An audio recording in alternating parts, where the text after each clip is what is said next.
Tinubu departs for Brazil after meeting with Nigerians in Japan.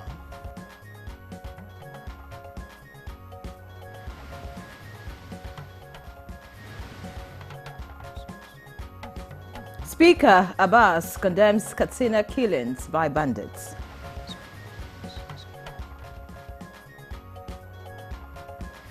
Cameroon's Paul Biya seeks controversial 8th term.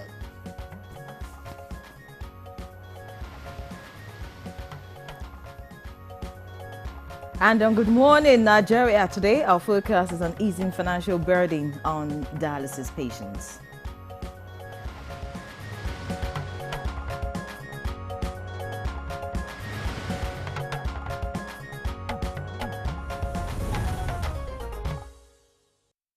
Well, you know, Ian Ray, kidney disease is one of those silent challenges we rarely talk about. Yet it's touching millions of lives every single day. That's true, Victor. That's why what happened recently in Geneva at the 78th World Health Assembly is historic. For the very first time, the World Health Organization and its member states adopted a global resolution on kidney health. Exactly, and this puts kidney care on the global map in a way we've never seen before. We always hear conversations about diabetes, cancer, and heart disease. But kidneys have been left in the shadows, even though more than 850 million people worldwide are living with kidney disease. Now, this resolution is a push for countries to take action, weaving kidney care into their health systems, with a focus on prevention, early detection, and affordable treatment. And right here in Nigeria, we're already seeing a bold move. For years, patients and families were weighed down by dialysis costs between 30,000 naira and 50,000 naira per session. And sometimes multiple times in a week. But under a new subsidy scheme, the price has dropped to just 12,000 naira. Yes, 12,000 naira in 11 federal hospitals, with promises of wider access. And that's a huge relief, I must say, Victor. But the real question is sustainability. Beyond affordability, people need awareness, screening, lifestyle changes, and stronger research. At the end of the day, kidney health is not just a medical issue. It's also social and economic. Indeed, families go bankrupt trying to save loved ones. So yes, the subsidy is a bold step, but kidney health deserves to remain right at the top of our national priorities. And so today, our guests will be giving us options and more solutions to help ease the financial burden on dialysis patients in the country. This is Good Morning Nigeria. We thank you so very much for joining us. And I am Victor, as it's another Friday. The weekend is here. Yeah, I'm excited. Weekends are usually full of excitement. Now, let's hope this brings, some, of course. And I hope that all those around me would do the needful. Many thanks for joining us. I'm Ian Ray John. You're welcome to a very special Friday edition of the program. And the cast of the program, Chukwudi Okolie-Ogbaja, who is already in the building, will join us for news, for review. But for now, let's have the morning news, and Musa Abubakar is set for that. Musa, good morning to you. Good morning to the both of you. Now here's the news. President Bola Ahmed Tinubu departed Yokohama, Japan on Thursday night for the ultra-long-haul flight to Brazil, where he will begin a state visit on August 24th. A statement signed by Bayo Nanuga, special advisor to the president on information and strategy, indicates that President Tinubu will have a stopover in Los Angeles before continuing his journey to Brasilia, the capital of Brazil. President Tinubu began his two-nation visit on Friday, August 15th, when he departed Abuja. He and his entourage stopped over in Dubai, UAE, and arrived in Yokohama early in the morning on August 18th. After attending the opening ceremony and plenary of the 9th Tokyo International Conference for African Development on August 20th, President Tinubu held some bilateral meetings. Now, before leaving for Brazil, President Bola Tinubu reassured Nigerians home and in the diaspora that his government is building a new Nigeria that will meet their expectations. Addressing the cross-section of Nigerians residents in Japan, the President called for the diasporans' contributions to accelerate the expected growth in Nigeria. The reforms we have done so far in Nigeria, the things we have put in place are foundations that will catapult Nigeria to the next level in the next generations to come. Our nation's oil industry is now developed by local corporates raising money from Nigerians in diaspora, raising money from international financial institutions, and contributing actively to the economy. Speaker of the House of Representatives Abbas Tajuddin has condemned the killing of worshippers in Katsina State by bandits, describing the attack as barbaric and gruesome. Speaker Abbas called for the arrest and prosecution of the attackers by security forces, saying they must be made to face the full weight of the law. The Speaker also commiserates with families affected, the Nguan Manto community, as well as the government and people of Katsina State, while praying for the repose of the souls of the deceased. INEC has presented certificates of return to National Assembly members elect at the August 16th by-elections. Out of the 2 senatorial seats, ABGA has 1, while APC also has 1, while out of the 5 House of Representatives seats, APC won 4, with the lone bright support from the PDP came from Ibadan North.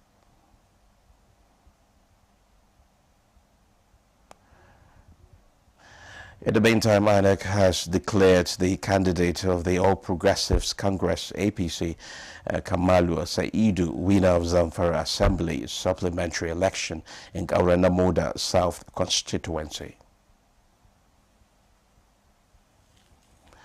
The 92-year-old Cameroonian President Paul Biya is poised to seek 8th term in office as president in the upcoming October election. The 92-year-old politician now faces legal battle with the prime opposition candidate who has filed a petition with the Constitutional Council alleging that Paul Biya is constitutionally ineligible to run under Article 118 of the country's electoral code. That's the news for now. Good morning, Nigeria continues with Victor Nyere after the break. The All Progressives Congress, under the chairmanship of Professor Nentawe Gashwe Yalwada, wishes to thank Nigerians for the overwhelming support during Saturday's by-elections conducted in 12 states across the Federation. Your massive votes were not just for our candidates, but also a vote of confidence in the leadership of President Bola Ahmed Tinubu and a firm endorsement of the renewed hope agenda. We also extend our deep appreciation to our state governors, members of the National and State Assemblies, leaders and stakeholders at all levels, and the patriotic Nigerians who came out in large numbers to participate in the process. We assure Nigerians that President Bola Ahmed Tinubu is committed to the execution of the party's social contract with Nigerians, as well as multi-sector reforms in the economy, security, infrastructure development, health, education, and fiscal responsibility. With the continued support of Nigerians, the APC is confident of achieving an overwhelming victory in the 2027 general elections, thereby consolidating the gains we have made and building a stronger and more prosperous Nigeria for all. Signed, APC National Chairman and National Secretary of the All Progressives Congress. Nivea Black and White Deodorant, now with 72-hour protection. But what does that mean? 3 cities in 3 days and no fear of sweat and odor. 120 dances with skin as smooth as the moves. Sweat, stain and odor protection. Nivea Black and White Deodorant. Skin is for embracing life. Nivea is for skin. Introducing the new Jig Sachet. Whitening your whites has never been more affordable. Now you can keep whites shining brighter and disinfect by killing 99.9% of germs on your floors and other surfaces. Just jig it with Jig Sachet. Have you been aspiring to be a student of the prestigious Ahmadu Bello University Zaria to no avail? Worry no more, as you can gain entry through NTA Television College Jos, an affiliate of the renowned Ahmadu Bello University Zaria, where eligible candidates with a JAMB admissible scores of not less than 180 and 100 scores, and with 5 credits O-level in social sciences, including English, and mathematics can turn their passion in broadcasting to profession by applying for a BSc in Mass Communication and MBTE-approved innovation diploma courses in film and television production, broadcast journalism, and television engineering, respectively. The college, as a training hub with a pedigree of professionalism in the media space, also offers specialized courses in other related fields. For more information, visit our website at www.ntatvc.edu.ng or contact 080-33-834-343 and 080-69-809-897. Announcer Management. Are you ready? Join us on Reshaping Democracy, a groundbreaking program on the network service of the NTA, where citizens get the chance to ask ministers, heads of ministerial departments, agencies, and other top government officials questions on their performance and delivery of mandates. With no sector of limits, conversations build around bridging communication gaps for feedback and effect as our guests engage with the people they serve. How does ND foster partnerships with organizations, government agencies, NGOs, among others? As our leaders give account to citizens' inquiries on good governance, tune in to Reshaping Democracy, a creative concept coming up every Tuesday evening at 10:05 p.m. This is Reshaping Democracy.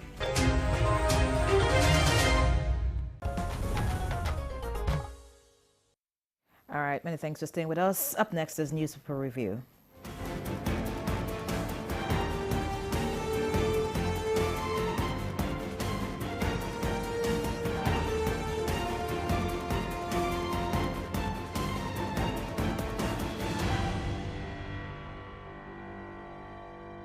All right, and it's my pleasure to welcome Chukwudi Okoli-Obaja, our newspaper reviewer. Hello, Good Victor. morning. Good morning. It's still cold out there, but no one is complaining. It's ephemeral. It won't last. Are you sure nobody is complaining? We're not complaining. Don't drag this thing. Yere, Good to see you, Chukwudi. you empty is over. What are you jacking there? Good morning. Morning. All right, perhaps we should begin with the blueprint. And the lead story here reads, Nigeria's forex reserves hit record $41 billion high.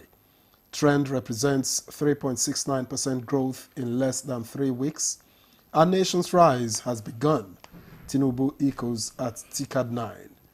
All right, and just above that headline, Katsina villagers pay 15 million naira ransom. Seek dialogue with bandits. It's on page 13. Nikon, police clamp down on suspected fake insurance policy sellers. It's on page 20. And in sports, Nigeria's Nathaniel wins Lausanne Diamond League 400-meter hurdle. That's on page 32. And above the nameplate, EU, ECO provide $1.1 million funding for humanitarian efforts in Benue. EU, ECO provide $1.1 million funding for humanitarian efforts in Benue. That's on page 9. And going down the page, November convention threatened as PDP Southern leaders disown Lagos meeting. South-South chairman, ex-governors, others kick. Well, there's a lot more on the front page of the blueprint. Perhaps I just take this couple more.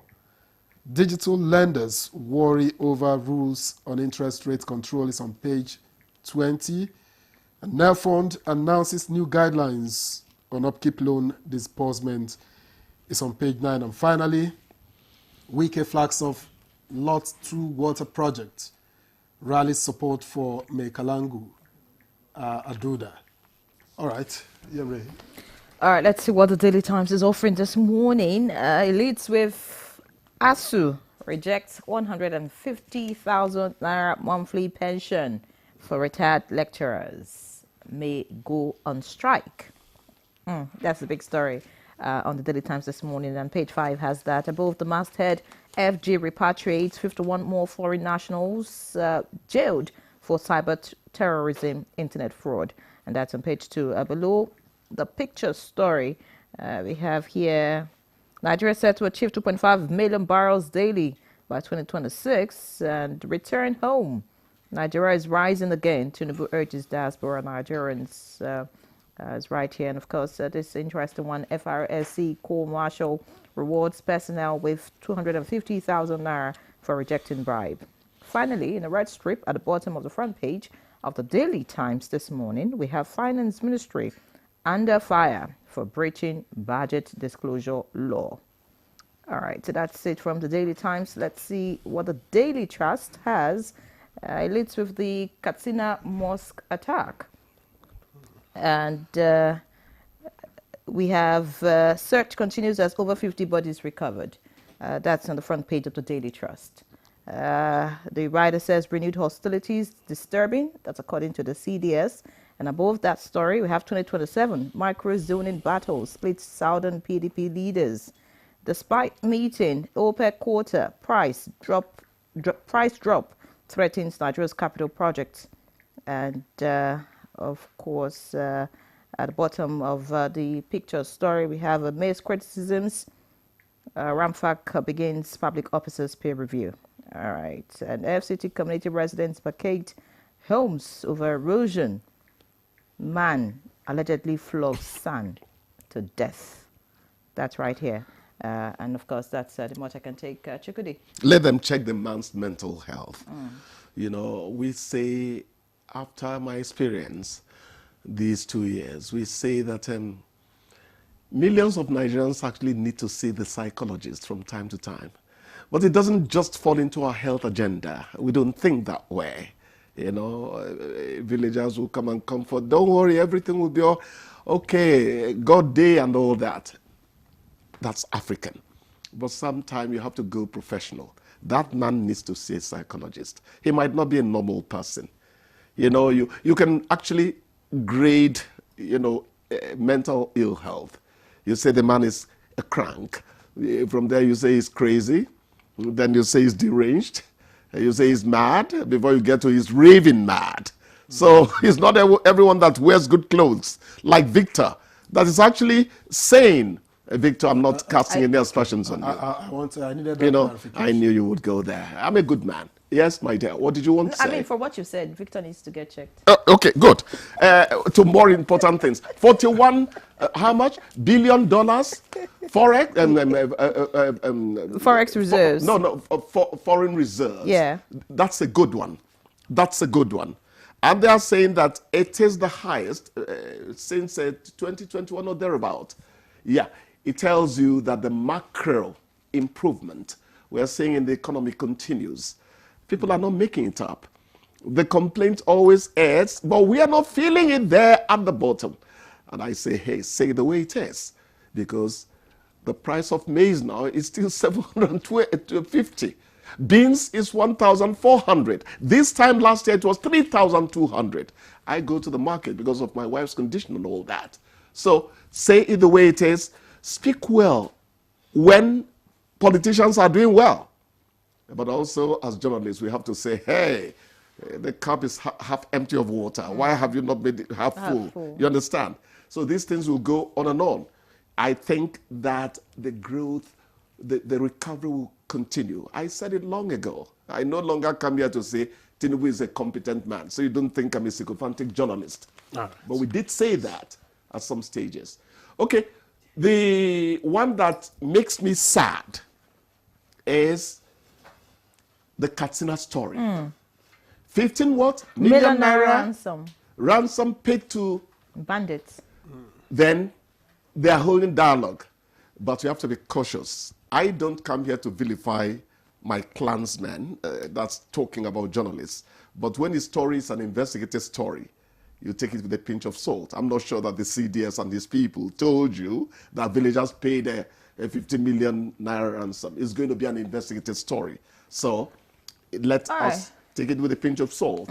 But whatever happens, it's a sad story in the sense that somebody is claiming territory within a sovereignty, and we're not going to have that. Many thanks, Chikudi. We have to leave the conversation at that point. Of course, we hope to have you next week, and we'll look at other stories in the papers by Monday. Many thanks for being our guest. Thanks for telling me off. Have a great weekend. No, thank you. Have You're a great good weekend, Chikudi. We appreciate you sincerely. All right, we'll take a break. When we come back, we'll get into our conversation. Stay with us. The new Jig Sachet, whitening your whites, has never been more affordable. Now you can keep whites shining brighter and disinfect by killing 99.9% of germs on your floors and other surfaces. Just jig it with Jig Sachet. We're not in a romantic relationship, we're in a dash. Brotherly relationship. Friends with benefits. Yeah, very bad boy. No. Family relationship. Who be your family? Situationship. Are you in a situationship? It is well. Survey says... Hey! Onenge is my girlfriend. You want dodge? Thank God. Say I hacked. An oversized shirt is okay to wear, but an oversized dash isn't. Skirt. Bra. Shop. Pants. Whoa. Name something you add to your text to make them more interesting. Emojis. Stickers. Pictures. The way my back at the breathing, at the yara. Gifts. Survey says. My birthday.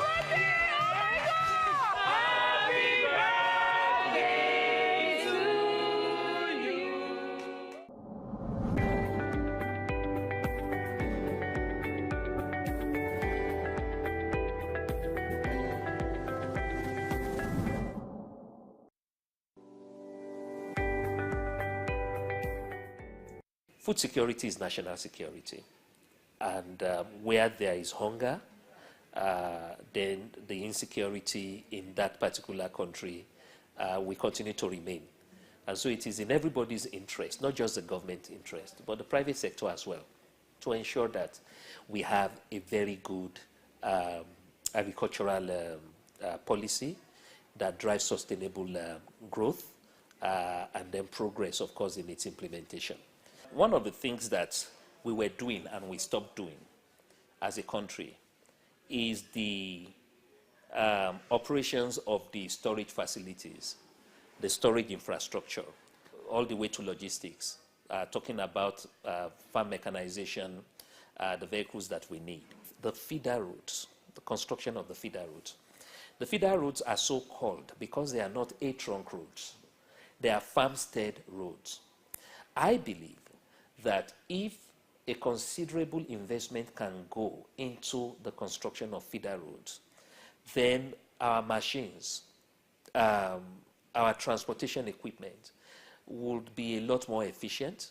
There will be a lot of uptime, less downtime, and we will be able to, on good time, transport our produce from farm gate to either factory gate or market gate. Let us look at how we can make a dual use of our farm mechanization equipment so that when a tractor in the planting season takes a plow, a harrow, and it's able to prepare land, during the harvest and post-harvest season, you should be able to attach a bucket to that tractor to be able to take it to the nearest center where it can then be taken on.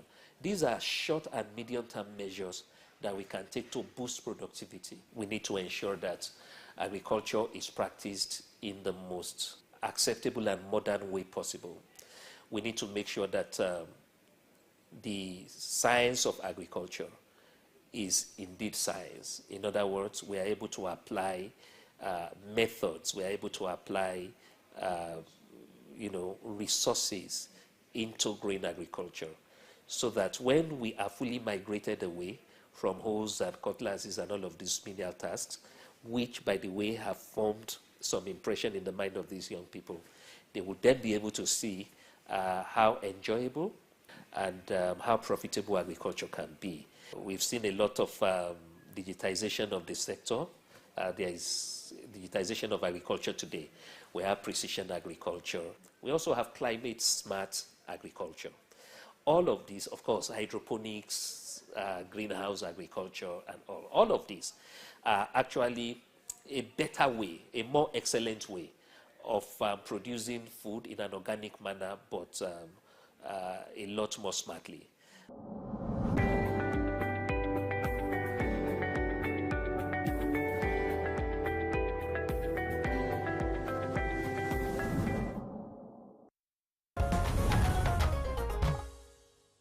All right, many thanks for staying with us. Of course, our conversation is on easing the financial burden on dialysis patients. But to set the tone for this conversation and before we introduce our guests, let's take this background report by Oyeyemi Ajayi. The kidneys may be small, but they are mighty. These reddish-brown bean-shaped organs work round the clock, filtering the blood and keeping the body in balance. Each kidney connects to a ureter, a little tube that carries waste down to the bladder. Simple in design, yet vital to life. But here's the hard truth. When the kidneys fail, life hangs in the balance.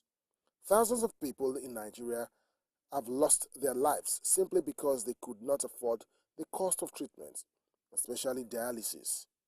Imagine one session of dialysis in many hospitals costs between 30,000 naira and 50,000 naira, and the patients often need several sessions a week. For most families, that cost is simply crushing. This is where the federal government has stepped in a bid to save lives and ease both physical and financial burden. A new subsidy has been introduced. Dialysis sessions that once cost up to 50,000 naira are now pegged at just 12,000 naira under the scheme. Already, the pilot program has begun in 11 federal hospitals across the country, with promises of expansion. But will this intervention be fully sustained? That's a conversation our guests will be unpacking shortly. All right, many thanks, Oyeyemi Ajayi, for the background report. And now time to introduce our guests for the conversation. And it is an honor to have with us the Honorable Minister of State for Health and Social Welfare, Dr. Isiaq Adekunle Salako. Many thanks for joining us, sir. Thank you very much for having me, and good morning, Nigeria. All right, let's also introduce here in the studio Dr. Salahu Ibrahim Kwaifa, Chief Consultant Physician and Nephrologist, Head of Dialysis Unit at Wuse District Hospital. He is also Assistant Secretary General of Nigerian Association of Nephrology. We thank you for joining us again on Good Morning Nigeria. Thank you, good morning, and thank you for having me. All right, let's begin this conversation right from the Honorable Minister. And I'd like to ask, what is the state, what is the status quo as we speak regarding kidney treatment, kidney health, and what's new in all of this? Well, kidney disease generally is an increasing burden in our country. There's an estimate that says we have close to 25 million Nigerians with chronic kidney diseases.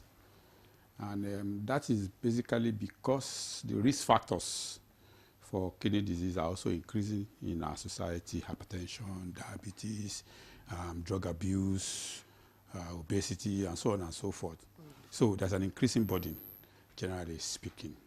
And of course, once somebody has the chronic renal disease, end-stage renal disease, the person now needs intervention in form of dialysis or a transplant. So as a result of that, government had decided since last year, actually, to provide some intervention to bring succor to Nigerians who could not afford the very expensive periodic kidney dialysis. So that is what is going on now, and we're in the second phase of that intervention program, where consumables are provided for some selected federal tertiary hospitals, and as a result of that, we'll be able to crash the costs of dialysis by about 80% in these hospitals. We hope that over time we can expand this to involve many more hospitals. We also, of course, also pay a lot more attention to infrastructure for kidney transplant in the country.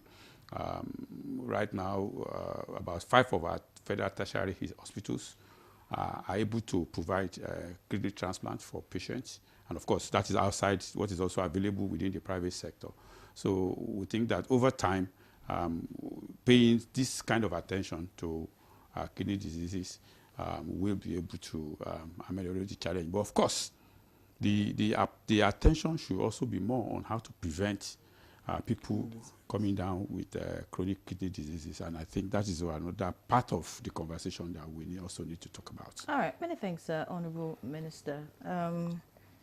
From what you said, about 25 million Nigerians currently dealing with CKD, that's chronic kidney disease at the moment in the country. And this initiative by the federal government, laudable, reducing the cost of dialysis. But is the federal government looking at ways, you know, because from the report, it's just 11 hospitals that can offer this service. 11 hospitals compared to 25 million. I mean, that's like, so what steps is the federal government taking at the moment to ensure that, you know, this spreads as fast as possible to more hospitals, especially in the rural areas? Well, really, these are interventions. The more sustainable approach to this is to expand insurance coverage for people. And we already have a program where the National Health Insurance Agency is designing what we call catastrophic health insurance that is also able to provide cover or succor for people who have catastrophic health diseases, including chronic renal diseases, cancers, sickle cell diseases, and so on and so forth. So we think that when this comes on board, then it will be a more sustainable and more prolonged intervention rather than these are just short-term interventions that may not be very sustainable. But once you're able to bring on board the catastrophic health insurance scheme, then a lot more people will be covered and it will be also be implemented in a more sustainable format. Now, many patients still struggle with transport, availability of machines, and you know, power supply, which are non-financial issues. How is the Ministry of Health, you know, tackling these? Well, in terms of machines, that is dialysis machines. As part of this scheme, an average of 2 dialysis machines were provided to each of these hospitals, in addition to dialysis machines they had before. So that is on one hand. So that, and of course, we also have an arrangement for the maintenance of those machines, which as part of this scheme that we're delivering. For power is of course a challenge generally, and we're looking at how to expand. As a matter of fact, let me use this opportunity to say that by 9th and 10th of September, we're convening a national dialogue on power in the health sector.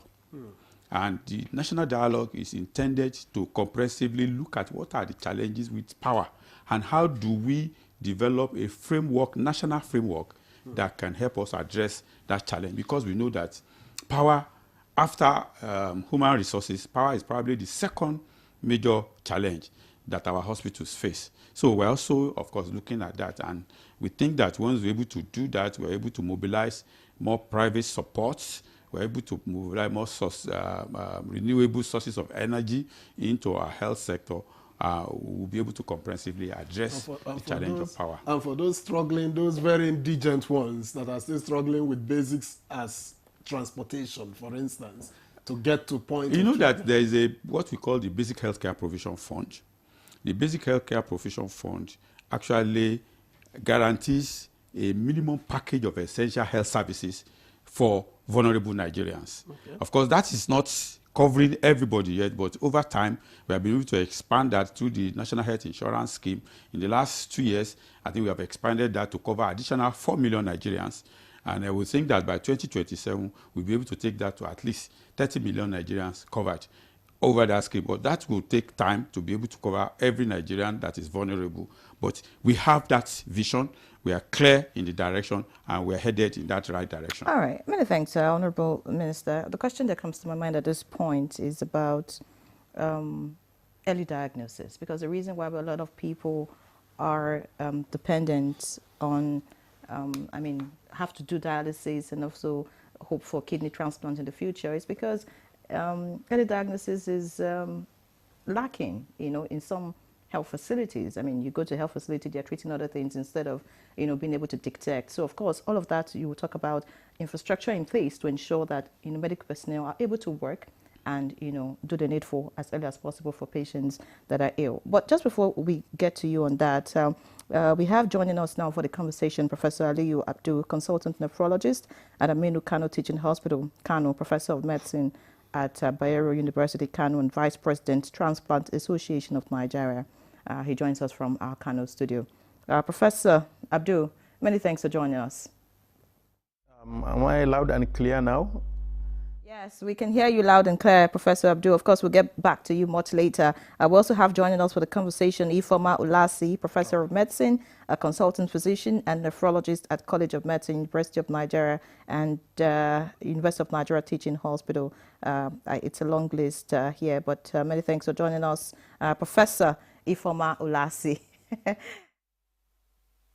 Thank you very much. I'm happy to be here. I'm happy to be here with the Minister of Health.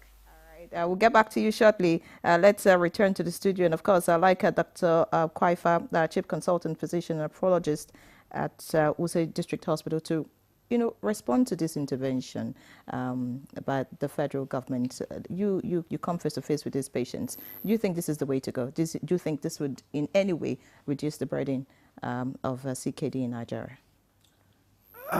Before I begin, let me first of all commend the effort of the federal government through the Federal Ministry of Health, more specifically the Honorable Minister for Health, State for Health. This is a very laudable, policy, and is apt actually. The burden of chronic kidney disease in Nigeria, as the Honorable Minister has said, is over 20 million people suffering from chronic kidney disease. And several studies have been done to see the affordability and accessibility of this individual when they developed end-stage or last part of the chronic kidney disease that requiring treatment in the form of dialysis or transplant.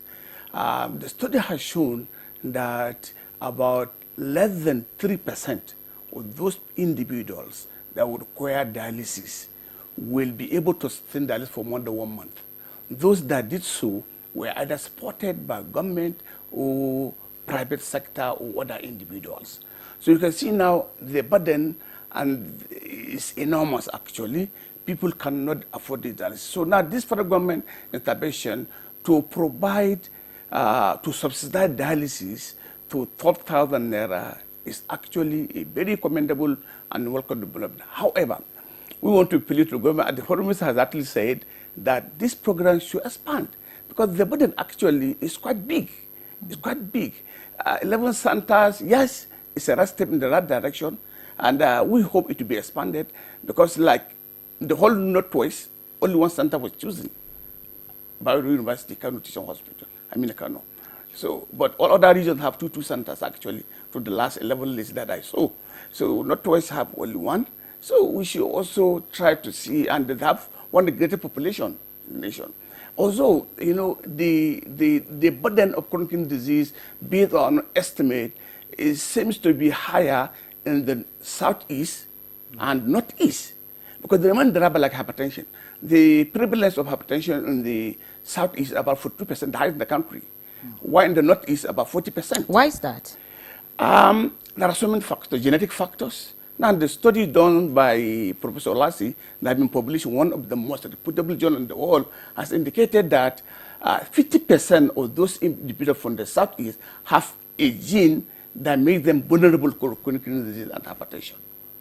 So it's genetic. There are a lot of genetics involved in these things, especially most as it relates to hypertension. So what about in the northeast? The northeast, the study has not been done yet, but there are a lot of factors that were speculated to be responsible accordingly. Genetics cannot be ruled out, water contamination cannot be ruled out, and other things cannot be ruled out as well. And the poverty level also contribute to the development of chronic kidney disease and more so chronic kidney disease. All right, Dr. Kwaifa, thank you very much. Let me get now to Professor Olasi, who has joined us via Zoom.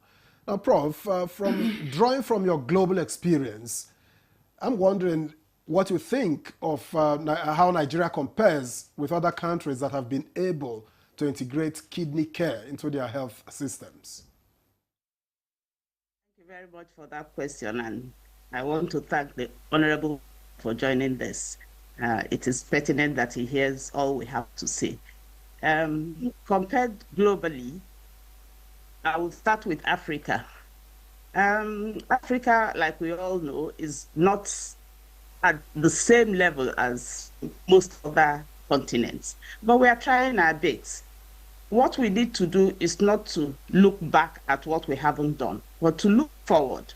We are lucky now that the kidney resolution put forward by Guatemala was approved by WHO and adopted at the World Health Assembly in May. And it's going to come up in September. And what we want to do is to ask our countries, our minister, to see that Nigeria features in it. Presently, Nigeria has not featured. Countries like Guatemala put it up, Thailand supported, and Somalia were the countries that pushed it forward. We need to come out as Nigeria, being the largest country in Africa, with a huge population of patients with kidney disease. That resolution talks about prevention, because preventive medicine is better than cure. It talks about prevention. We should start with prevention. Preventing our people, even getting the kidney disease, preventing them from getting to end stage where they will be needing dialysis, or transplant. Not that we will not have dialysis and transplant, but we have a fewer people getting to that stage. And most of our monies is spent at the earlier stages when we can do something. Kidney disease is such that before you get to the end stage, you have a long time to intervene, to do things that are cheaper, to use medications that can stop the patient from getting to end stage. Yes, like Kwaifa said, the chronic kidney disease is most prevalent in Southeast. We did not know this until recently when our studies came out. For some genetic reasons, yes. But we also have kidney disease all over Nigeria, Southwest, North Central, everywhere, for different reasons. Southwest also has high prevalence of the genes. In the North, we have CKD, what we call chronic kidney disease of unknown etiology, which could originate from what we use for farming. Some of the insecticides and stuff we use for farming are not really kind to the kidneys. So if for Nigeria, in Africa, we are doing a bit, but we need to do a lot more. When I saw the letter on the dialysis centers in Nigeria, I was happy, but I put down there that, like Oliver Twist, we are asking for more. We need to do a lot more. Prevention, like I said, is better than cure. Thank you so much. Thanks, Professor Ulasi. We'll get back to you shortly. Let's get to Professor Abdul now, who joins us from Kano. Professor Ulasi has talked about prevention being better than cure, and like I was trying to, ask the minister about what initiatives are in place to ensure that there's early diagnosis. I mean, if we have facilities in a number of hospitals to be able to detect kidney diseases or kidney infections, would not get to the point of dialysis. Speak to us, Professor Abdul. What really is the concern as regards early diagnosis and treatment of kidney disease in Nigeria? All right, seems Professor Abdul isn't ready at the moment, so I guess I'll give that question to Professor Ulasi, who already spoke about prevention. Now, you are emphasizing that, yes, we should do a lot more. Speak about early diagnosis, really. What's the challenge in that regard? I mean, why are we not getting these patients on time, treating them like you have said, and, prevent dialysis at the end of the day? Thank you very much. Once again, that is multifactorial. I will start off again by commending the Ministry of Health. Last week, some of the specialists in kidney medicine were in Abuja. We're trying to put together protocol and guidelines for management of and prevention of kidney disease, starting from the community, primary health care, secondary health care to tertiary health care. That is basic. If we start from the community, alerting them that, like they are doing in malaria, everybody knows in the community that you have to use insecticide-treated nets. Everybody knows that if mosquito bites you, you get malaria. So you tend to prevent yourself from getting malaria. That is what we should do for kidney disease. Start from the community. Let them know that kidney disease is prevalent. So many things cause kidney disease, and so many things can prevent it. Simple, taking adequate water per day can put kidney disease away. Taking like 2 to 3 liters of water a day, as simple as that.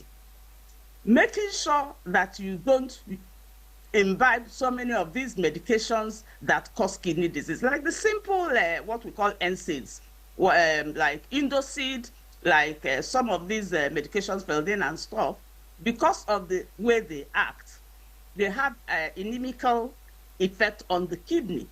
And that if you take it consistently for long, you're going to end up with kidney disease.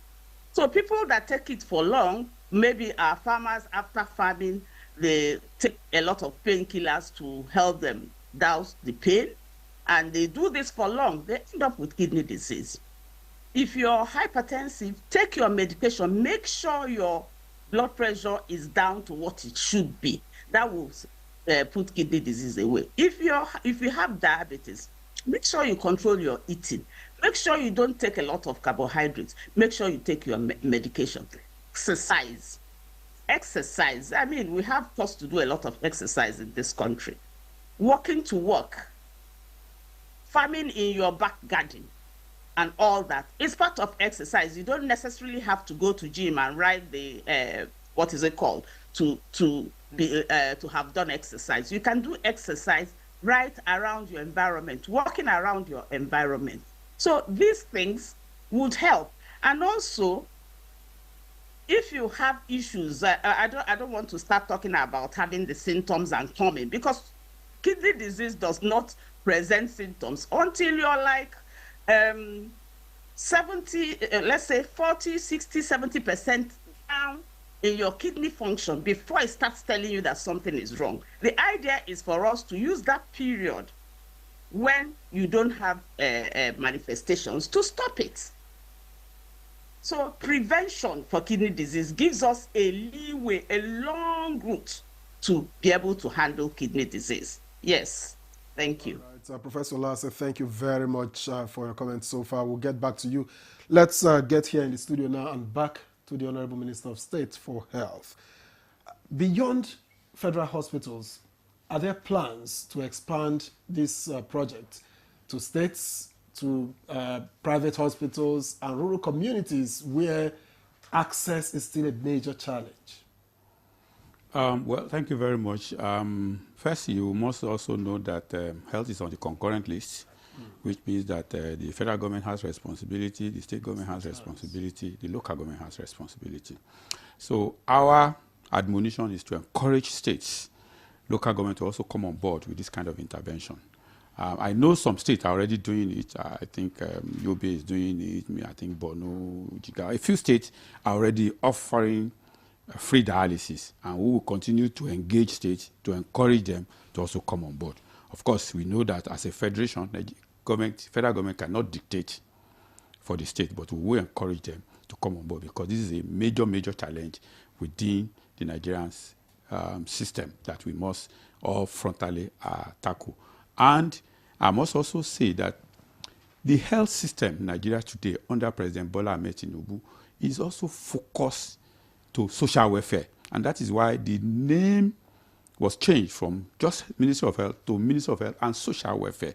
And social welfare means being able to create social safety nets, basically to create succor for people who are under pressure from their health issues. So you see that as we are providing, for example, this free subsidized dialysis, we are providing what we call cancer health fund to be able to support people who have cancer issues.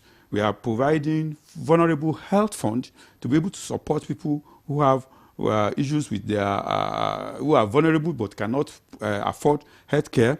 We are expanding access to the basic healthcare provision fund. As a matter of fact, it is our intention to engage the National Assembly to increase the level of federal government contribution for the basic healthcare provision fund so that more people can be inside that net. So I can tell you that social welfare is a major, major focus of the health sector under President Bola Ahmed Tinubu, and we intend to push that forward.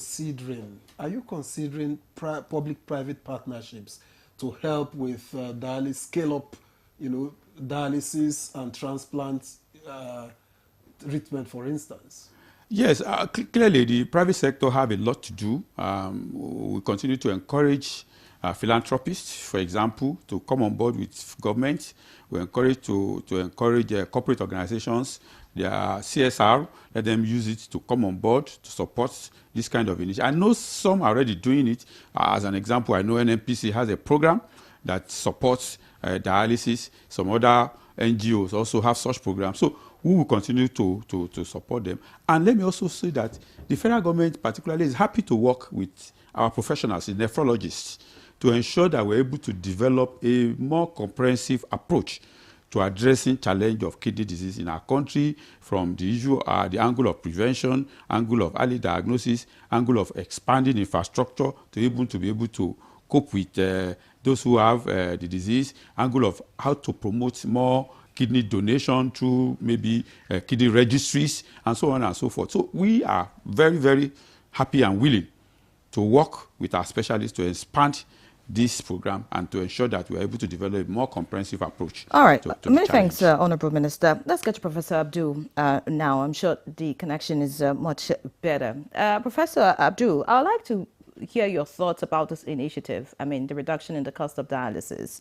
Professor Olasi talked about prevention being better than cure, and she talked about ways we can prevent.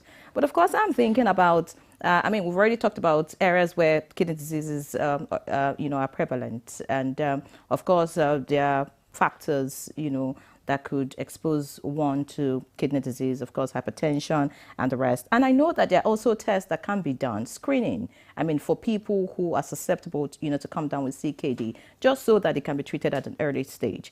Speak to us really about this initiative, by the federal government, if this will in any way reduce the burden, because at the moment we're talking about 25 million. A lot of people are still moving around, the country at the moment without adequate tests and screening, to deal with the challenge before they come down with kidney disease, and of course increase the burden of those who will be needing dialysis. So I would like to hear your thoughts about this.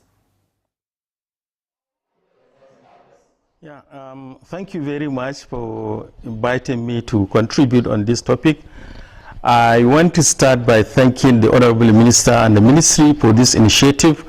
It's highly welcome development. All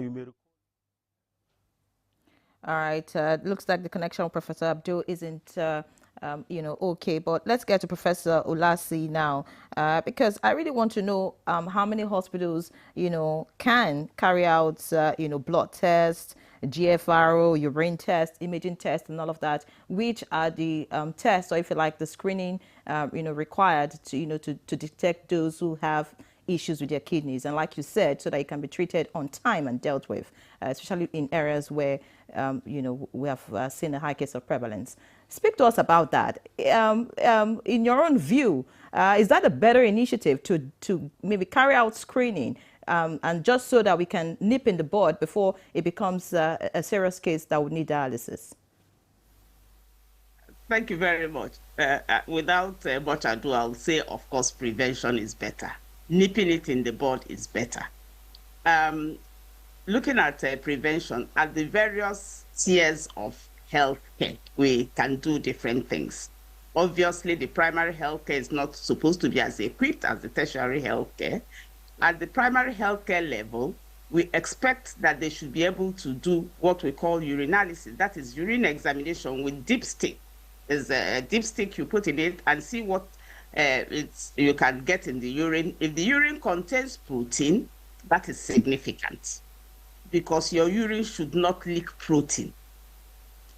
And also, we should be able to do their creatinine, the blood tests, to check the level of function, just like we did check the level of function by looking at how much protein is in urine.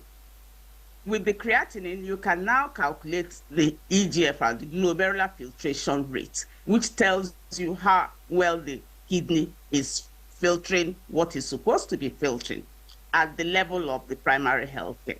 We can also do their BPs and give them simple medications. I've looked at the guideline they have for hypertension and the protocol, because that has already been developed by Ministry of Health.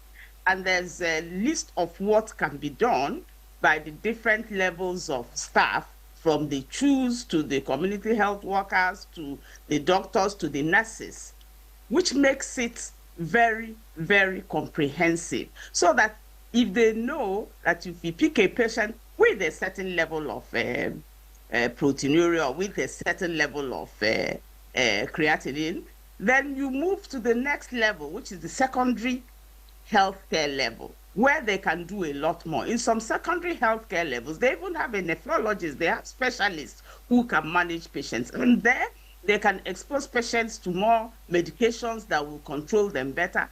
And if they find that the patient is now having maybe complications from the kidney disease, they can move to the tertiary level, where a lot of things can be done. In fact, in some secondary level, they have dialysis, tertiary level dialysis and transplant. I want to say at this point that, of course, transplant is the preferred treatment when you have end-stage kidney disease, because what it does is that you have a kidney that virtually takes care of everything. But for dialysis, you still need to take care of so many other things. All dialysis does is the waste function, but the producing blood function, it cannot cover it. Making sure that you have enough vitamin D and calcium in your system, it cannot do it, which, if you have a transplant, all those are taken care of. But the only problem is that you have to be on your proper medication to maintain that kidney in a foreign environment. So, yes, prevention, again, I will always end with prevention is better than cure. And I'm hoping that after this talk, our minister will be able to talk to our representatives in New York to see what they can do about putting a word about prioritizing kidney disease as other NCDs. We need for them to say something to that, so that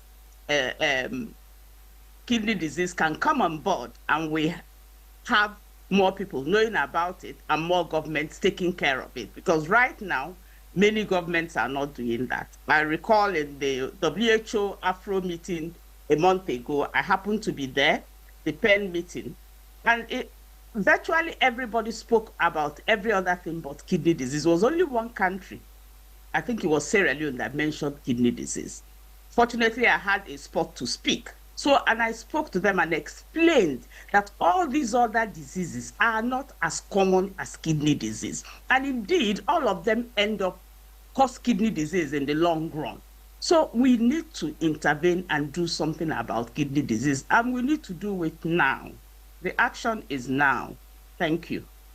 All right, thank you very much, Professor Lassie. I understand that Professor Abdu is once more available to us. Prof, welcome back. You were trying to round off your thoughts earlier, but while at it, I do recognize that in the north is where you have even more limited access to professional care for kidney. And I'm wondering, what specific challenges do you see that your patients over there have with regards to CKD? I think the issue of access to care is not only in northern Nigeria. Access to kidney care is all over the country, because most of the available kidney centers are... Prof, I'm sorry, I'm not sure what's holding back the sound from your end. We'll get back to you when the coast is quite clear so that we can have a seamless conversation. But back here in the studio, Dr. Kwaifa, as someone on the front lines, what difference would you say the subsidy has made in terms of patient turnout and access so far? It did greatly, actually, because the queue on those places where this subsidy is available is enormous. At times, some patients have to wait beyond what they should because there are a lot of queue. Actually, let me give us one example.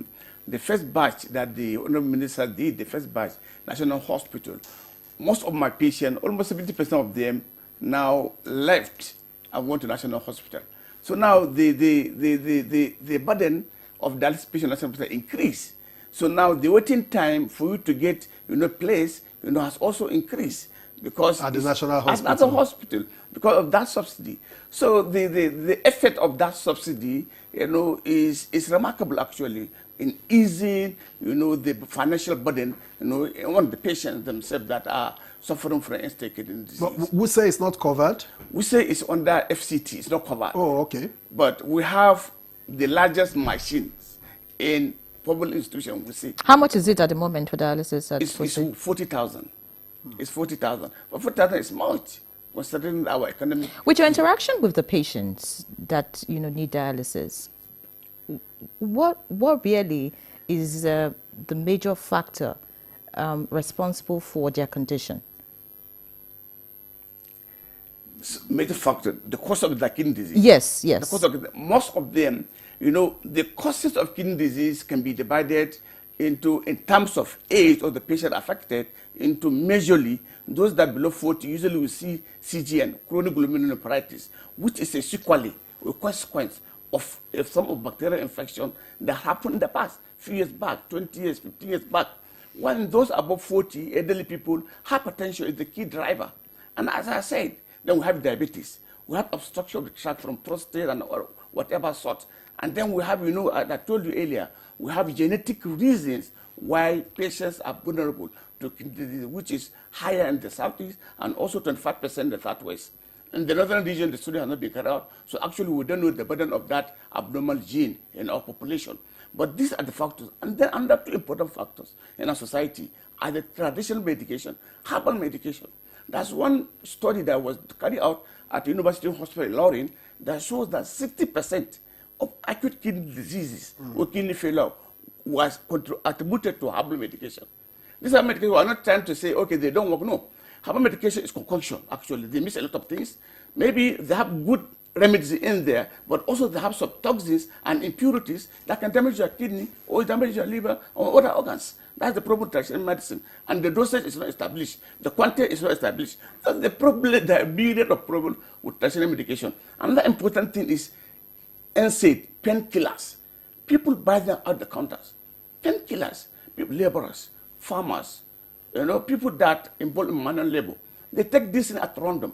If you take painkillers, Professor Lassa has alluded to that, for a long time, they will lead to chronic kidney disease. How much is screening for to check kidney health in your hospital? Fortunately, it's very cheap. Urinalysis is about 500 naira, creatinine is 2,000 naira, blood sugar is 1,000 naira, and then blood pressure is free. All right, it's fantastic. Free. That response, is what leads me to the Honorable Minister. It means that if Nigerians are educated, that they can go for this screening on time, then we can be able to deal with kidney disease to an extent. What is the ministry doing, really, in terms of education, in terms of awareness, just so that, people can begin to go for this test as a, regular routine, since the symptoms of kidney disease do not show until it gets to almost the end stage? Thank you very much. First, let me say that the professor was talking about the need for Nigeria to make a statement at the upcoming ONGA with respect to priority attention to kidney issues. And I want to assure her that we've heard her loud and clear. We're going to look at how to ensure that Nigeria adds its voice to that. With respect to promoting awareness and ensuring that people become more health literate and be able to also therefore take self-decisions this is something that we need to continuously do. We rely on the media to support us, but we have a health promotion unit in the ministry, and the health promotion unit generally works to ensure that informations are pushed to the public, and we create awareness. We work with the states, we work with the local government to ensure that information is passed to the public. And you also must say, I must also say that this particular intervention to have done has really raised the awareness. The number of calls, messages, and opinions that I've read since this second phase started has also created a lot of awareness among the people. So we'll continue to do this. It's also important to mention that, you see, the sustainable approach to all of this is for people to subscribe to health insurance. As part of health insurance, you can have this routine check as part of your health insurance. And I think averagely it costs maybe about 15,000 naira per annum for you to subscribe. So I will continue to encourage Nigerians, as you save money for your car that will break down one day, you must put something somewhere for your health, because it's inevitable that one day you will fall ill. So if you put something somewhere in an organized system like a health insurance, what it means is that you are preparing for the rainy day. And that can help you assess some of these very simple and easy, straightforward screening services. Fantastic. Honorable Minister, now that the ministry is looking at, dealing with CKD, chronic kidney disease, another thought would be the personnel who have to attend to patients with this disease. We know that there's a group, Jacques syndrome is with us. And I'm sure if the nephrologist with us can speak to us, I do not think we have, so many consultants in that field available in the country. What is the ministry doing to ensure that those who are currently with us remain with us and continue to offer these services to patients that will need it? First, let me say that globally, there's a health worker scarcity, let me put it that way. And that is why there's a lot of movement around, because there's a global scarcity of health workers. But of course, Nigeria is peculiar because quite a number of our professionals are moving out. And government has developed a health migration policy. And that health migration policy is targeted at first ensuring that we're able to encourage people to stay, and also able to harvest the contribution of people that have left into the health system of Nigeria using technology, and sometimes also inviting them to participate in activities in the country. So we continue to talk about the welfare of our professionals. At the moment, there's a collective bargaining agreement that we're conducting with health workers. And the purpose of that collective bargaining agreement is to look at their welfare, their condition of service, things that government can do to improve their welfare, and that is currently ongoing. So I assure you that under this government, President Bola Ahmed Tinubu, just like a prof said, we're not looking back, we're looking forward. Yes, some mistakes may have been made in the past, attention may not have been paid adequately, but I can assure you that the government of the president is focused, and we're determined to ensure that first the welfare of Nigerians occupies the priority attention, enjoys the priority attention of government. And in these several areas, I think we're showcasing that. All right. Thank you, Honorable Minister. I think Professor Abdu is back with us. And Prof, I had asked earlier, in the north, access is even more limited. And I'm wondering what your patients report as their, or what you see as their unique challenges when it comes to machines or even the access we speak about in treating kidney-related diseases. Hello, sir.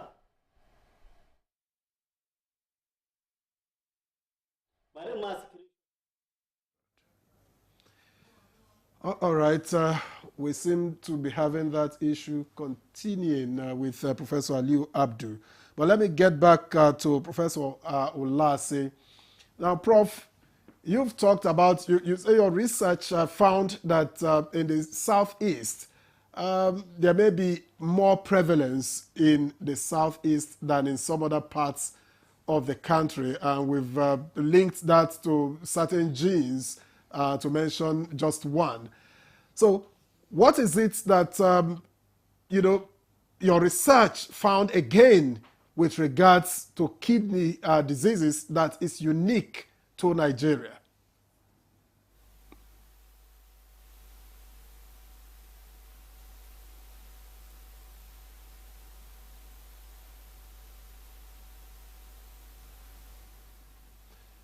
Prof, please unmute, Prof, so that we can hear you.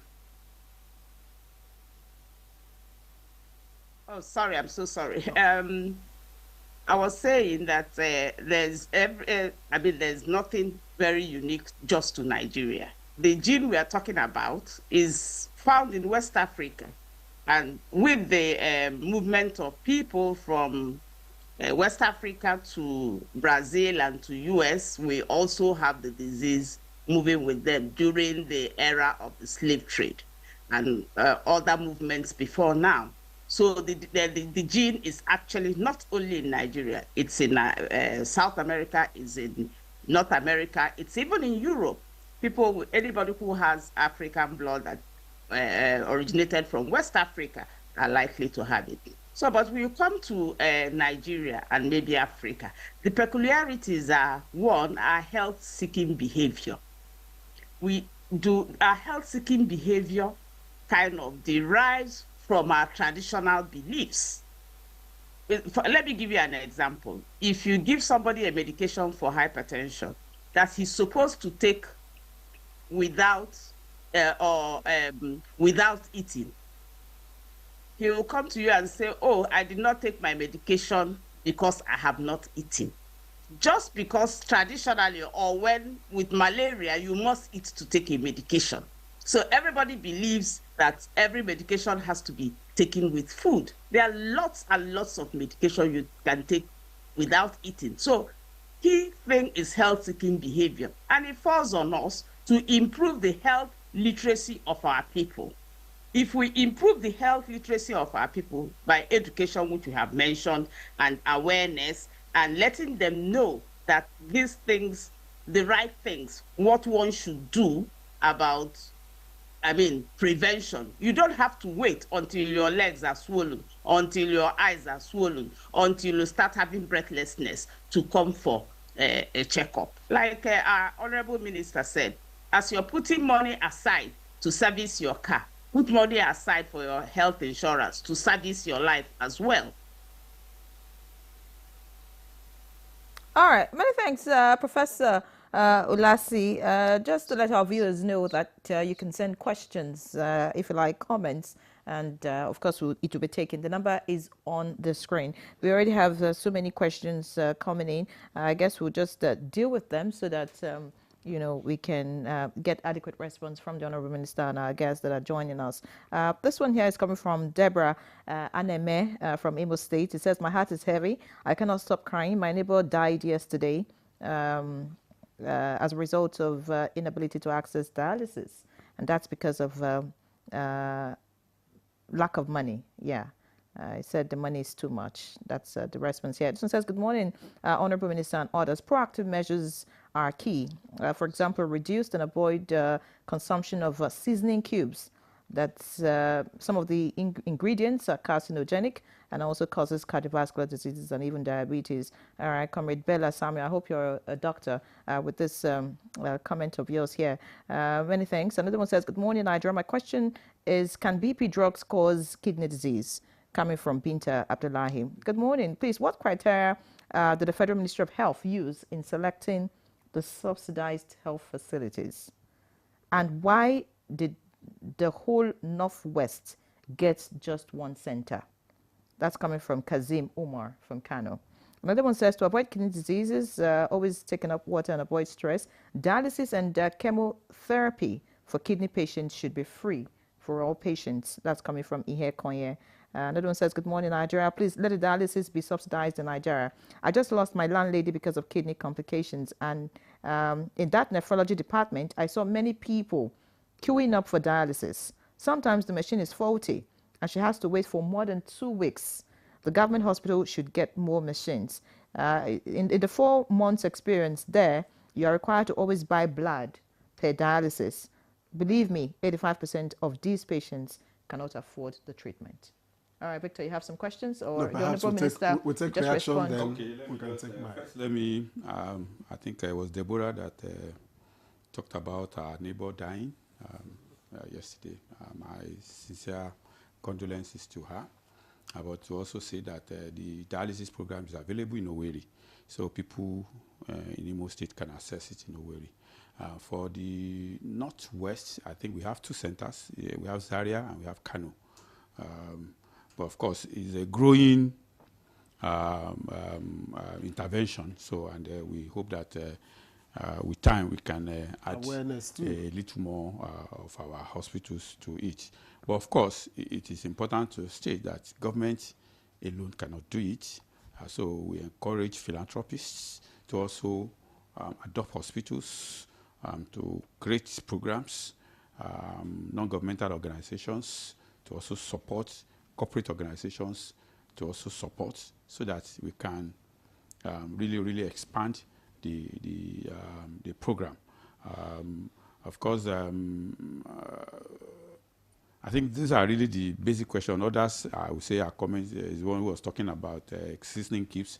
I think I'll leave it to the specialists. But talking about the seasoning cubes, Honorable Minister, from research and from some reports from health professionals, there are some products, or if you like, things that are available in the country that have been linked to kidney disease. What is the ministry doing in collaboration with NAFDAC and agencies that are supposed to, certify that these products are healthy, just so that Nigerians do not begin, continue to consume, whether be it drugs, whether be it food, whatever it is that could complicate the health of their kidneys in the long run? Well, first is to say that that too much of everything is bad. If you drink too much water, it can also give you a problem. So even when we regulate, people must know that they should not on their own self-medicate. Because when you self-medicate, for example, we cannot remove non-steroidal anti-inflammatory drugs, those painkillers, from our armament. We still have to continue to use them.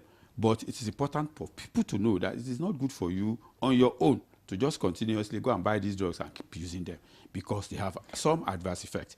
Regulation is key, Honorable Minister, yes, because the issue of fake drugs, substandard drugs, is also an issue.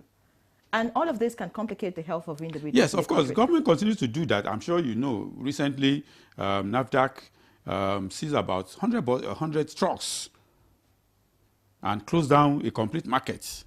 Those are the responsibility of government that we're carrying out. When it comes to herbal drugs, for example, if you don't have a NAFDAC certification, we do not encourage you to use it. And I always say it. Yes, we're not saying that herbal remedies do not have relevance in healthcare. What we're saying is that we need to subject those herbal remedies to the international standard of certification, so that we can say confidently that this is safe. And that is why we say, if you have an herbal remedy, please ensure that it goes through NAFDAC and gets certified that it is safe. And I also encourage people, because most of the agbo that they sell contains quite a number of products. I have had a live experience of one of my patients who took an agbo jedi and his kidney shut down and he died from it. So my admonitions to people is that be careful what you put into your mouth. Because Mr. A has used it and there was no problem, does not mean that you can also just go ahead and use it, because you don't know your own sensitivity. You may be allergic, you may react. And then that may cause problems for you. So we must be very, very sensitive about this kind of thing, so that at the end of the day, we can take personal, because you must take responsibility for your health. Yes, government will provide the enabling environment, we do this, we do that. But as an individual, it is your responsibility to take responsibility of your health. All right, let's take the questions I have here. Abdulkadir Adebayo Ozijimo from Ukene has listed 5 questions, some of which I think we have already responded to. How will the government sustain the dialysis subsidy program? Will more dialysis centers be established nationwide? And what preventive measures are being taken to reduce kidney disease incidence? 4, how will the government support low-income patients with dialysis costs? And 5, what steps are being taken to address kidney disease root causes? I think some of the questions, like I said, we have managed to respond to. From Caleb in Plateau, how can you bridge the gap between the rural and urban areas financially and medically to reduce the problem? Okay. From Binta Abdullahi, I just heard that the professor said reduce carbohydrates There are some of us that our systems are highly intolerant to protein, always bloating. What do we do? And this one reads, the Honorable Minister is speaking from the side of his employer. How can you ask him if he can, however, can you ask him if he can provide the number of nephrologists we have in Nigeria? Until you have a relative with kidney problems, you appreciate how deep the problem relating to kidney is. Lastly, most institutions of government do not have functional machines.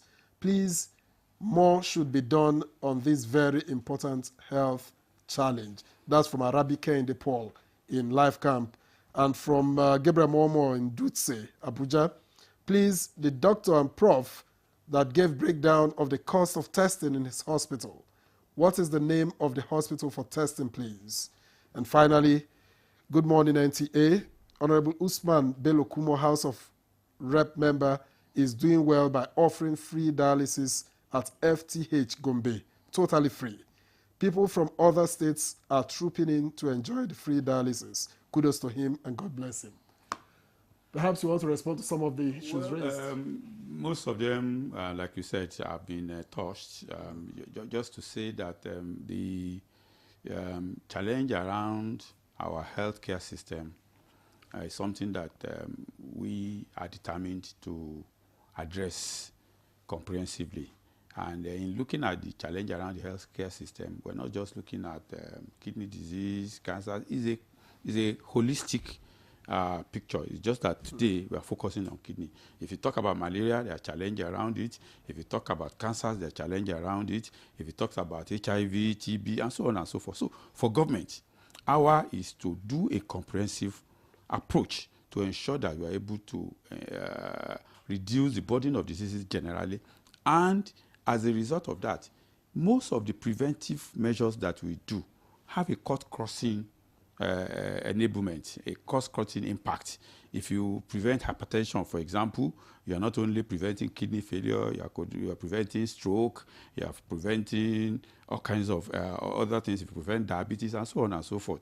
If you do exercise, if you eat healthy, if you mind what you consume, it has a cross-cutting effect in your health. It's not just about kidney. So we continue to admonish our people, ensure that you do exercise regularly, mind your habits, smoking, be careful, alcohol consumption, use of drugs indiscriminately, watch your weight, watch what you eat. You know, all these have cross-cutting impact on your health. And our admonition is for people to take this very, very seriously and to also that they do periodic medical checkups, even when you're not ill. Because it is when you wait until you are ill, it means that your body system has broken down. That is when it manifests physically. Before it manifests physically, some physiological changes are already taking place.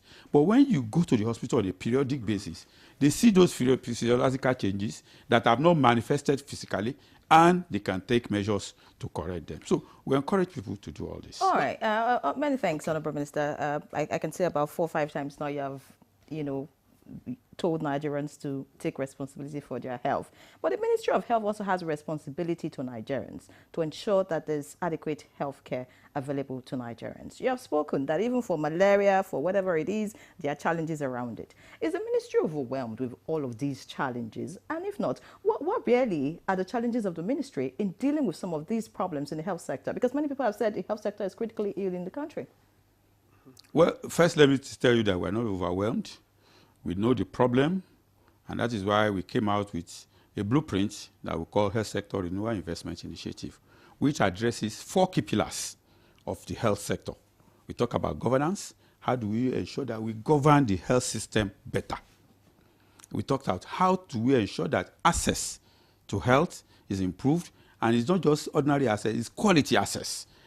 Then we talked about how do we unlock the value chain within the healthcare sector, ensure that we improve local production of consumables, of drugs, and then also we talked about health security. How do we ensure that we are better prepared to detect and to respond to pandemics like it happened during COVID?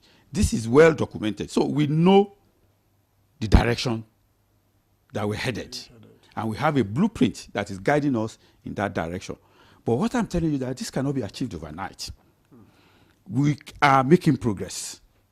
As an example, I can tell you that in the last 2 years, we have established additional 15 federal tertiary hospitals across Nigeria.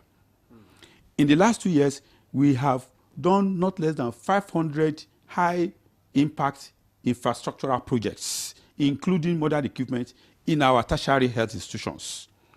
We have expanded our health insurance by about 4 million in 2 years. So this means that we're making progress.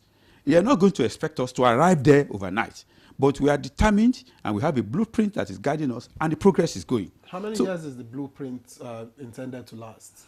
The blueprint, the renewal initiative, is actually intended for the Renew Hope agenda of Mr. President, which is up to 2027.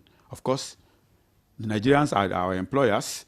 If they renew our employment, of course, you can see that we will also go forward. All right. Thank you, Honorable Minister. Let's understand that Professor Abdu has joined us now via Zoom.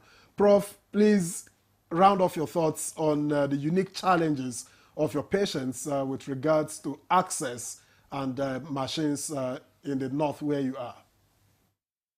Yeah, I was trying to express my happiness with this project. You recall that in this program, every year we come and discuss challenges of managing kidney disease in Nigeria during the World Kidney Day.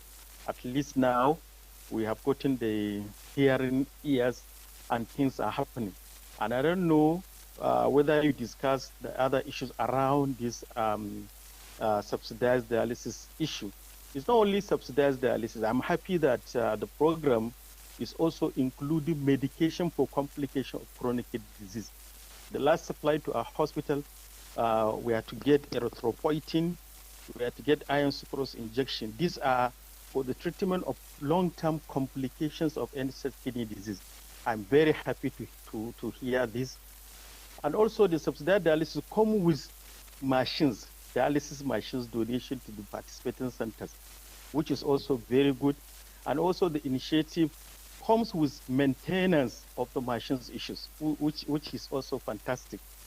And I'm happy with what the ministry is doing, because Prof. Olasi was emphasizing prevention. Me and her were in Abuja last week to develop a guideline for the prevention of chronic kidney disease and early treatment of the disease in the primary healthcare centers in the country, which is also being pioneered by the ministry, which is very good. And then to add it up, the ministry for the first time has issued or has produced a guideline for organ transplantation in Nigeria. So to me, it's a time we are witnessing where there is a holistic approach to non-communicable diseases and in particular chronic kidney disease. So I want to say kudos to the ministry, and I want to encourage them to continue what they are doing. However, there are challenges. One major challenge is sustainability. I'm worried about the continuity of the program, and I'm worried about the accessibility. How many we need to have the opportunity spread into more centers in the country, so that more Nigerians will benefit from this initiative. Aside that, so that comes to the issue of accessibility. I was saying that it's not only in northern Nigeria, in many parts of Nigeria, access to tertiary health care is not really available to majority of the populace. Because if you look at the kidney treatment centers, are mostly concentrated in the urban areas, while majority of the people live in the rural areas. So sometimes to diagnose CKD in a far remote village, for it to be referred to a center where there is dialysis, there's kidney transplant, is also an issue. So I think these are challenges that we live with them. And happy what the Honorable Minister said, that we cannot get all what we want at a particular time we want. So, but it's good that we are starting gradually. It is our hope that it will be expanded and we see more of it in the near future. So I'm very happy. These are my comments about the program. Thank you very much. All right, Professor Abdul, thank you very much. I will just pause here for a break so that when we return, the conversation will continue. Please don't go away.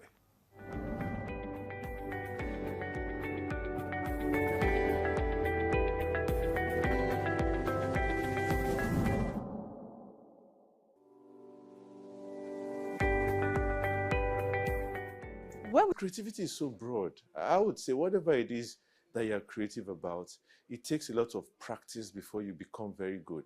So if it's something you intend to pursue, it's something you have to keep doing. You have to keep practicing. It's not going to be an overnight success, which a lot of people look for. But if it's something you're determined about, but the drawback rather, is that you need what is called staying power. While you're developing your creativity, you need to earn a living. So I know that's where the conflict usually comes in, especially with the hardship in the country and all that. But I think a lot of encouragement from the private sector to create incubator hubs. We've had some of those in tech. We need those across various sectors as well. Incubator hubs where these ideas can come in, be developed, be encouraged, be funded, and then we can expand it from there. Content creation, while it may sometimes get a bad rap, I think it's actually very important because we have to see ourselves. We have to see ourselves living our lives. We have to show and share our stories. I think that's very important. Now, the job after that is to be able to digitize those stories into something that can provide data and insights, that can ensure that we can be able to support whole-scale industry in these spaces, to ensure that the amount of money that each content creator is getting exceeds what is currently happening for many content creators. The same content creator who lives in Nigeria will be earning less than a content creator who's living in the US or the UK or Japan. And we've got to also bridge that gap because most of that is being driven by the ability of the consumers to pay for those goods, and also the pricing that many of these platforms have. So I think this is not the job for the content creators and the young people. This is a job for people like myself in the ecosystem who can help support the right pricing, to advocate for the right policies, to support economic development for consumers who want to consume that information and that content. And even beyond content creation, we're seeing that many people are stepping in behind the camera. They are producers, editorial, they are graphic designers, they are in technology, but maybe not in front of the camera. And what we want to say is also, we need those people too. We need those stakeholders involved. And the job of many policymakers, DFIs, is to ensure that the strategic investments get there, the collaboration gets there, and we're deliberate in how we're saying we want to support innovation in our continent. There's an age group where your brain function is at its maximum, and that's the age group we call the youth, isn't it? So we need the youth, the younger generation who have the energy, the imagination to be equipped with the proper education, the proper tools, the proper encouragement, and then take what innovation they bring out and turn it into mainstream developmental ideas. So you find a lot of things that are invented by people in school or straight out of school. We need our patent laws to work so that they can earn a living from their imagination. Once the imagination is just for a one-year festival or an event, then it's not worth it. Somebody creates something, we need to get our patent laws to work, we need to enforce them, and then the private sector can use those patents to develop things and encourage more people to be more creative. Back in the days, yes, you had to be an engineer, a lawyer, a doctor. Today we have programmers, we have AI specialists, we have people that are doing ethics on genetics. Those things didn't exist 50 years ago. So there are new areas that need to be explored. The question really, apart from the parenting, does our educational curriculum cater for what the needs of the world will be in the next generation? Because our curriculum is dealing with the issues of the past. We need the government and the private sector to redo the entire educational curriculum to be forward-focused, not retroactive.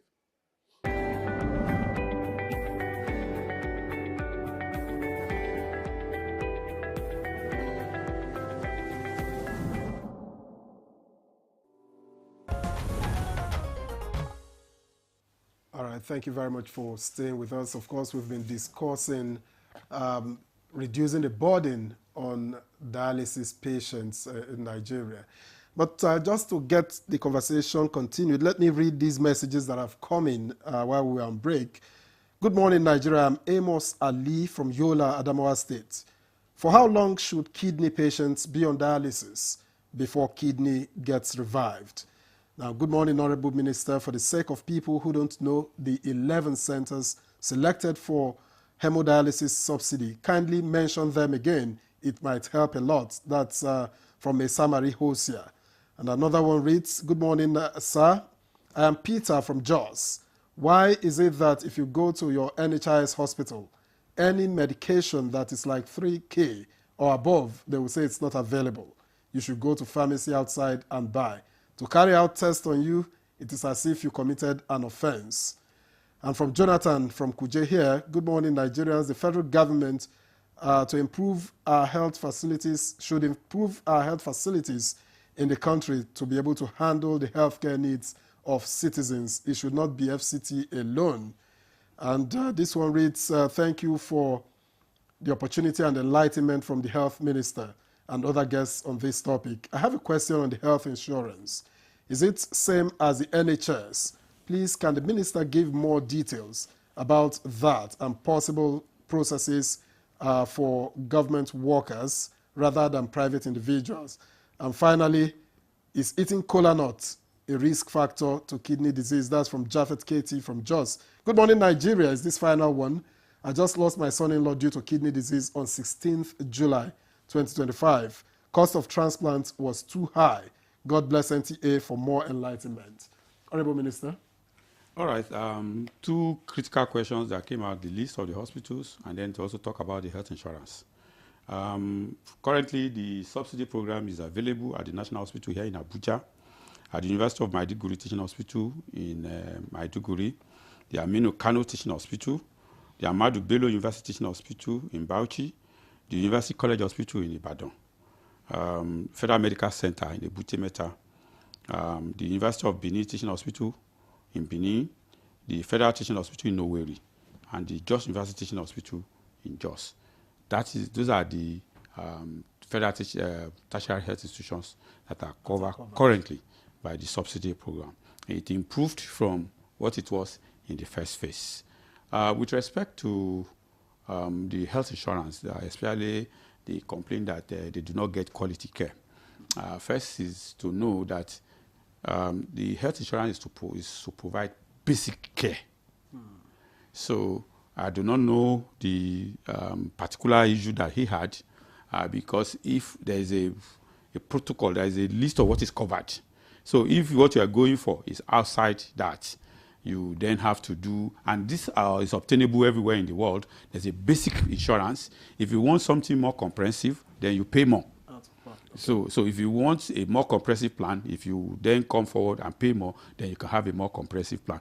But if you're able to provide that basic plan, you'll be sure that at least 70 to 80% of Nigerians will be covered. Away from the subsidy, this list you just read out, hospitals that are under the subsidy plan by the federal government, how many federal government health facilities have equipment for dialysis in the country? I cannot say, but I'll be surprised if there's any that doesn't have. But if there's any, it's functioning. going to be, yes, it's going to be a minority.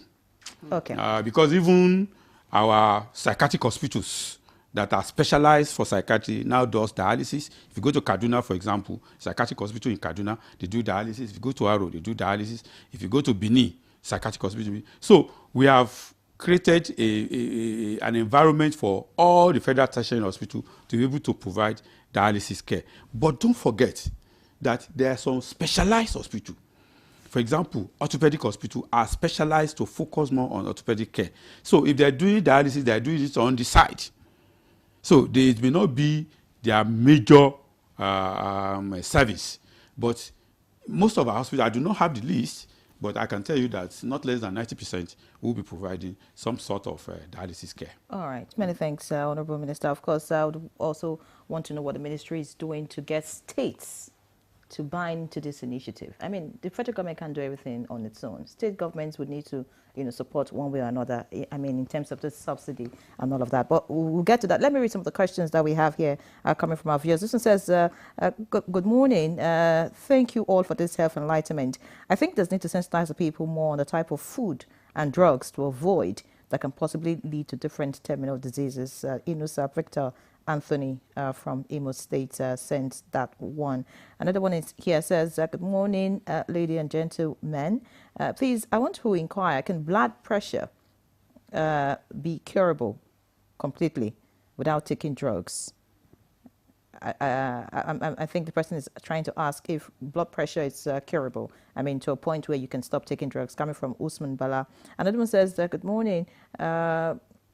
Please, can the Honorable Minister explain how too much of water can cause problem? Amefula, response to your statement about too much of everything. Amefula, thank you. This one says, good morning. My name is Muazu Muhammad from Banawa, Kaduna State. What are the signs of kidney-related disease, and what are the causes and preventive methods? This one says, good morning, everyone. Can eating seasoning cubes cause kidney disease? Okay. Well, another one says, good morning, Honorable Minister. The cost of drugs is also something to be considered for kidney patients. Sani Mohammed Gumel sent that. Another one says, good morning. I'm from Gashua local government in Yobe State, and it is among the highest with kidney problems. They need support and orientation. This one says, good morning. This is Baba Gutagi from Lafiagi, Kwara State.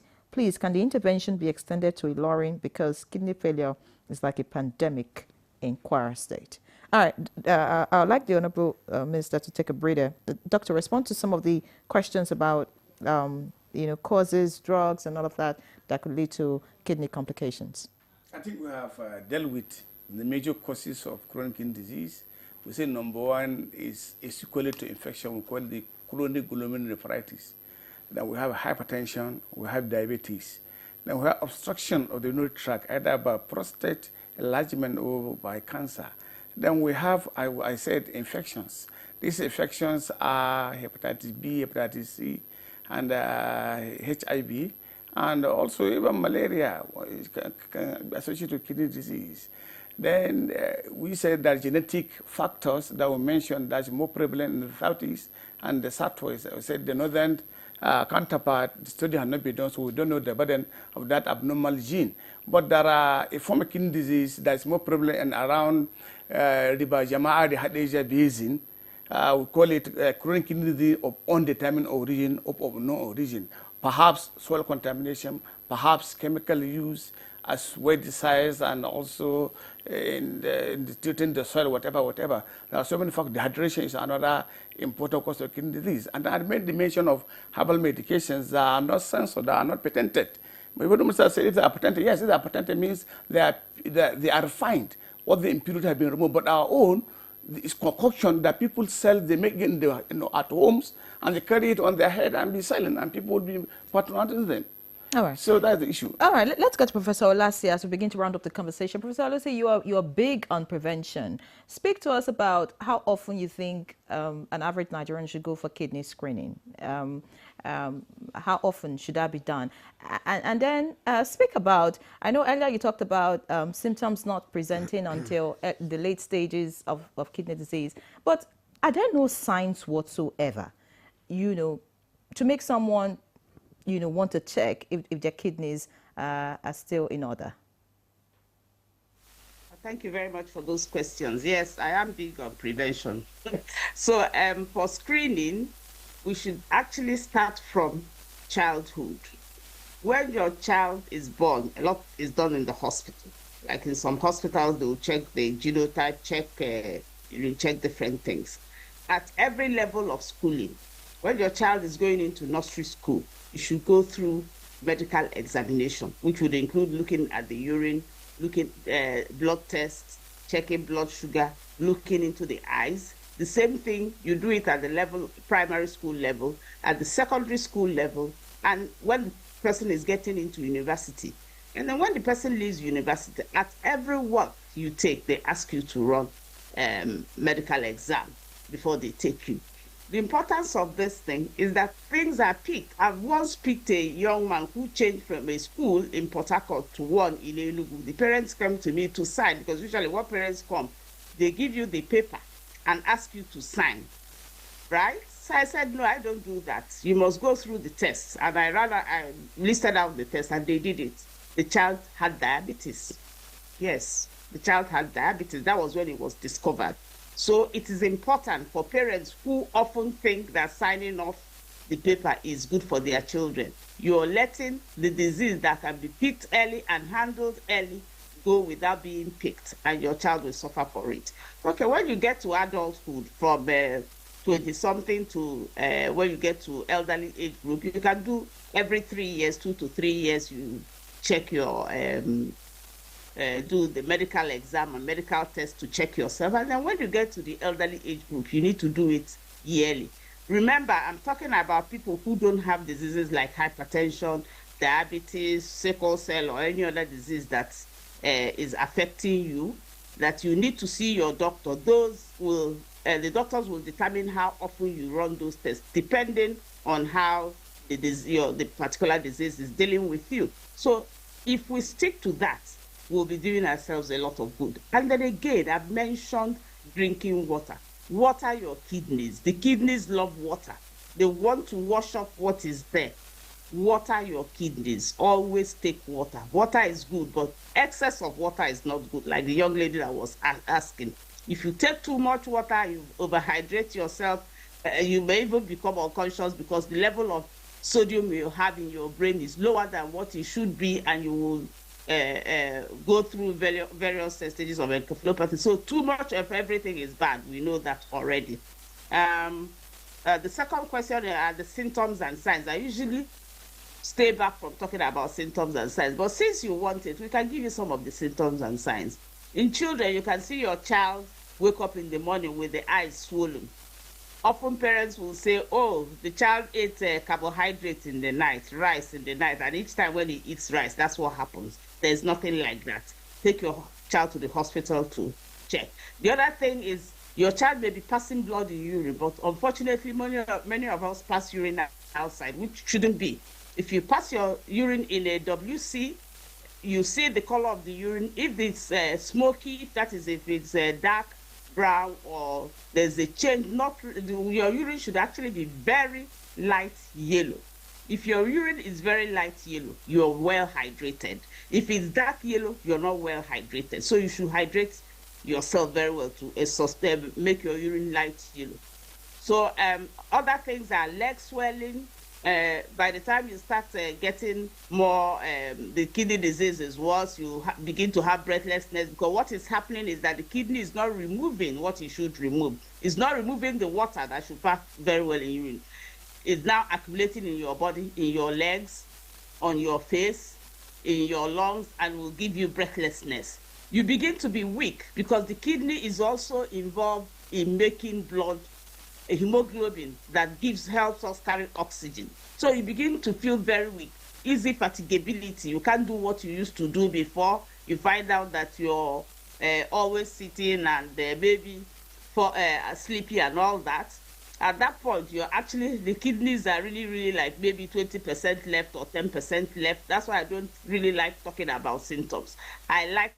All right, Professor Lassie, I'm sorry we have to interject here, because we are running out of time. Just before we get to the minister, finally, let's get to Professor Abdu. And I'd like to ask Professor Abdu, what policy shift would you like to see? Is it more subsidy or a stronger push for transplant programs? Yeah, they go together. At the ministry subsidized dialysis, we'll see a large number of patients that are needing dialysis. And we have to plan for how to take care of this large number.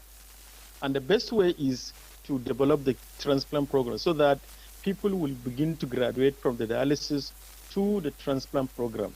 And there are many ways of doing that. One, the government should encourage more centers to do the dialysis. But before getting more centers, those that are doing the transplant should be encouraged by the government. I see no reason why the private sector are doing well with the transplant, while the public transplant centers are not doing very well. So this is something that I want the Honorable Minister and the Ministry to look at, to support kidney transplant center, because with this subsidy, we are going to see more patients living longer with kidney failure. And if we didn't have a policy where we'll be taking them out of dialysis, there will be a time when we have large number that the subsidy program cannot take care of, which is very bad. So I want the ministry to have a policy to encourage kidney transplant so that the increasing number, expected increasing number of patients living with chronic kidney disease will be taken care of. And at the same time, I want to encourage the ministry to prevent more people from coming into dialysis. How? Emphasizing on the preventive measures that Professor Olasi emphasized, and also make sure that this process that has started in producing guidelines for CKD detection and management at primary healthcare level see to the light of the day. I'm happy, I was encouraged by the number of professionals that were invited by the ministry to develop the guidelines. If the guidelines are developed and implemented, we hope to decrease the number of patients that are coming with end-stage kidney disease needing dialysis. So with this balance, I'm sure that the subsidy program will be sustained. Otherwise, we'll having large number coming to dialysis, not much are going out of the program. There will be a time when the number will. All right, I think we've lost Dr. Aliu Abdu there, but I think your point is also made. Honorable Minister, there's this last question that has come in that I would like you to quickly respond to, and it reads, "Good morning, sir. I have been living with kidney disease for over 2 years now. I reside here in Ibadan, and we heard about the subsidy and went to UCH. They told us, yes, there's subsidy, but they are making use of it to pay their debt. That's what we were told at UCH." Well, that would not be correct for UCH to say that if they did, because what government did was to provide the consumables. The consumables were bought and they were provided to all the beneficiary hospitals, including at least 2 dialysis machines that to add to whatever they have before. So I would just say that I'm going to engage the CMD of UCH, and I also would like to collect the contact of this person from you. That can be provided. So that we can give him a feedback on it. But I'm going to engage immediately. We leave here, engage the CMD of Honorable UCH. Minister, this question prompts me to ask, is the ministry monitoring? I mean, there are a lot of initiatives, policies coming from the federal government, but you know the Nigerian system, like some would say. No, let me tell you this. First, it is not possible for the ministry to be everywhere. We also have to have some level of trust on people who are given responsibilities to. There are MDs who are the chief accounting officers of our hospitals. There are audit process, there are monitoring process that the ministry does, but you know that we cannot be there 24/7. We only go there periodically to go and see what is going. They write reports, and we be able to validate those reports using some best mechanism. So that happens. But more importantly, I think that for me, the most important monitoring process is to ensure that people who are coming into offices, who are given opportunities of appointment, are people of high integrity. That is really the best way, because it is not possible. Me as minister, how many places can I be? But we ensure that there's a robust process of advertisement, of screening, of interviews to appoint head of hospitals, so that at least we subject them to some screening processes to ensure that, okay, it is people of high integrity that comes. Fantastic. As we begin to round off, what conversation is your ministry having with the sub-nationals to ensure that they support the federal government in dealing with some of the challenges in the health sector? Yes, we will continue to engage the sub-nationals to persuade them. The kidney issue will also be a subject of discussion at the next National Council on Health, where all states will be represented by their commissioners and agencies represented.